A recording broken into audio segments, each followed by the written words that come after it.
പ്രതിപക്ഷ ഉപനേതൃസ്ഥാനത്തെ ചൊല്ലിയുള്ള തർക്കം നിലനിൽക്കുന്നതിനിടെ ഇടതുമുന്നണി യോഗം നാളെ ചേരും. ഉപനേതൃസ്ഥാനം വേണമെന്നുള്ള ആവശ്യം യോഗത്തിൽ ഉന്നയിക്കാനാണ് CPIയുടെ തീരുമാനം. നിയമസഭാ തെരഞ്ഞെടുപ്പിലെ പരാജയത്തിന് ശേഷം ചേരുന്ന ആദ്യ യോഗമാണ് നാളെ നടക്കുന്നത്. വിവരങ്ങളുമായി വിഷ്ണു പുതുശ്ശേരി ചേരുന്നു. വിഷ്ണു, സ്വാഗതം. വിഷ്ണു, LDFിൻ്റെ ആദ്യത്തെ യോഗം, അതായത് ഈ നിയമസഭാ തെരഞ്ഞെടുപ്പ് കഴിഞ്ഞതിന് ശേഷമുള്ള ആദ്യത്തെ യോഗമാണ് നാളെ ചേരുന്നത്. നിയമസഭാ സമ്മേളനങ്ങളൊക്കെ കഴിഞ്ഞു, മുഖ്യമന്ത്രി അധികാരമേറ്റു, പ്രതിപക്ഷ നേതാവ് വന്നു. ഇതൊക്കെ കഴിഞ്ഞിട്ടും LDFിന് ഒരു യോഗം കൂടാൻ കഴിയാതെ പോയി ഇത്രയും കാലം.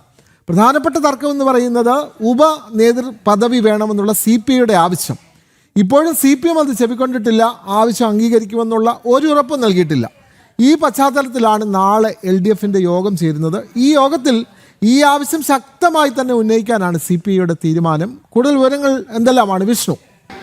അതെ, LDFിനെ സംബന്ധിച്ച് ഒരു പ്രധാന യോഗം തന്നെയാണ് നാളെ തലസ്ഥാനത്ത് ചേരുന്നത്. 3 മാസത്തിന് ശേഷമാണ് LDF ഒരു യോഗം ചേരുന്നത്. LDFിലെ പ്രധാന ഘടകകക്ഷികളൊക്കെ പങ്കെടുക്കുന്ന ഒരു നിർണായകമായ യോഗം തന്നെയാണ് നാളെ AKG സെൻറ്ററിൽ നടക്കുന്നത്. പ്രത്യേകിച്ചും ഈ പരാജയത്തിന് ശേഷം തന്നെ വലിയ തരത്തിലുള്ള വിമർശനങ്ങൾ LDF പ്രത്യേകിച്ച് CPM നേരിടുന്ന സാഹചര്യത്തിൽ ഈ പറയുന്ന ഘടകകക്ഷികൾ പോലും CPMനെതിരെ പാഞ്ഞെടുക്കുന്ന ഒരു സാഹചര്യമാണ് നിലവിലുള്ളത്. ആ സാഹചര്യത്തിലാണ് LDF നാളെ തലസ്ഥാനത്ത് യോഗം ചേരാൻ തീരുമാനിച്ചിരിക്കുന്നത്. പ്രത്യേകിച്ചും ഈ പറയുന്ന പ്രതിപക്ഷ ഉപനേതാവ് സ്ഥാനമൊക്കെ വലിയ തരത്തിൽ ചർച്ചയാകുന്ന ഒരു സാഹചര്യമുണ്ട്. പ്രതിപക്ഷ നേതൃസ്ഥാനം കിട്ടിയിട്ടും ഉപനേതൃസ്ഥാനവും CPMന് തന്നെ വേണമെന്ന് കടും വാശി പിടിച്ചിരിക്കുന്ന ഒരു സാഹചര്യത്തിൽ അത് നടക്കില്ല. CPIക്ക് ഉപനേതൃസ്ഥാനം വിട്ടു നൽകണമെന്ന് CPIയും വാശി പിടിക്കുന്ന ഒരു സാഹചര്യമുണ്ട്. ഈ നിലവിൽ ഈ പറയുന്ന നാളെ ചേരുന്ന യോഗം നിർണായകം തന്നെയായിരിക്കും. CPI ഉപനേതൃസ്ഥാനത്തിൽ നിന്ന് യാതൊരുവിധ വിട്ടുവീഴ്ചയും ചെയ്യില്ല എന്ന് തന്നെയാണ് അറിയാൻ സാധിക്കുന്നത്. പക്ഷേ CPIക്ക് ഈ പറയുന്ന ഉപനേതൃസ്ഥാനം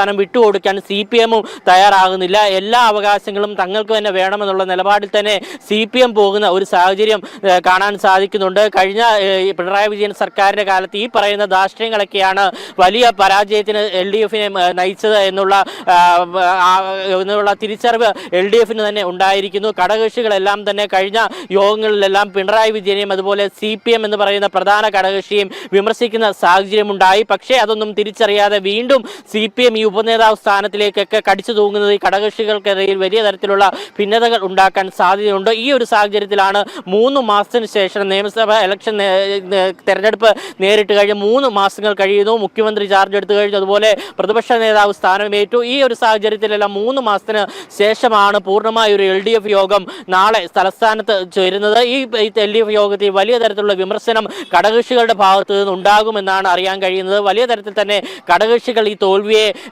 മനസ്സിലാക്കി തന്നെ CPMന് നേരെ കടന്നാക്രമിക്കുമെന്നും അറിയാൻ സാധിക്കുന്നുണ്ട്. മാത്രമല്ല തുടർ നടപടികൾ ആലോചിക്കാനും ഈ യോഗം നിർണായകമായി ആകും എന്നുള്ള കാര്യത്തിൽ സംശയമില്ല.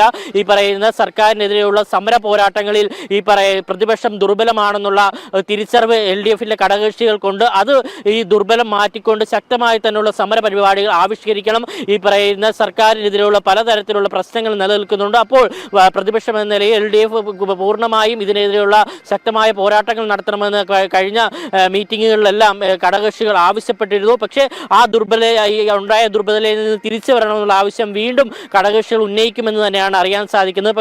എങ്കിലും ഇത് പൂർണ്ണമായി തന്നെ LDFിനെ വലിയ തരത്തിൽ തന്നെ ഘടകകക്ഷികൾ തള്ളിപ്പറയുന്ന ഒരു സാഹചര്യമുണ്ട്. കഴിഞ്ഞ നിയമസഭാ തെരഞ്ഞെടുപ്പിലെല്ലാം വലിയ തോതിലുള്ള ഈ പറയുന്ന പരാജയത്തിന് കാരണം LDFിന്റെ ധാർഷ്ട്യമാണ്, പിണറായി വിജയന്റെ ധാർഷ്ട്യമാണ്. അപ്പോൾ അത് CPM തിരിച്ചറിയണമെന്നുള്ള നിർദ്ദേശമെല്ലാം ഘടകകക്ഷികളുടെ ഭാഗത്ത് ഉണ്ടാവും. അതുകൊണ്ട് തന്നെ നിർണായകമായ യോഗം തന്നെയായിരിക്കും നാളെ നടക്കുന്നത്.